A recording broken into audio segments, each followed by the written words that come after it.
விழுப்புரம் மாவட்டம் கண்டாச்சிபுரம் அருகே நிகழ்ந்த சாலை விபத்தில் ஓட்டுநர் ஒருவர் உயிரிழந்தார். இது தொடர்பான தகவல்களை செய்தியாளர் அம்பேத்கரிடம் கேட்கலாம். அம்பேத்கர், இந்த விபத்து எப்படி நேரிட்டது? விவரங்கள்.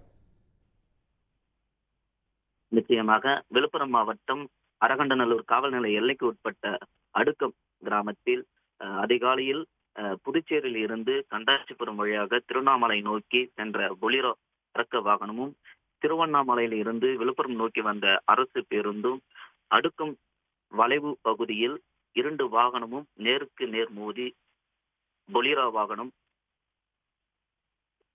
சரக்கு வாகனம் ஓட்டுநர் இரண்டு வாகனமும் நேருக்கு நேர் மோதியது. இதில் பொலிரோ வாகனத்தில் வந்த ஓட்டுநர் முருகானந்தம் நிகழ்வு இடத்திலேயே உயிரிழந்தார். பேருந்துடன் மோதிய சரக்கு வாகனமும் பின்பகுதி அப்பளம் போல் நொறுங்கி உள்ளது. பின்னர் அங்கு வந்த தீயணைப்பு துறையினர் ஜேசிபி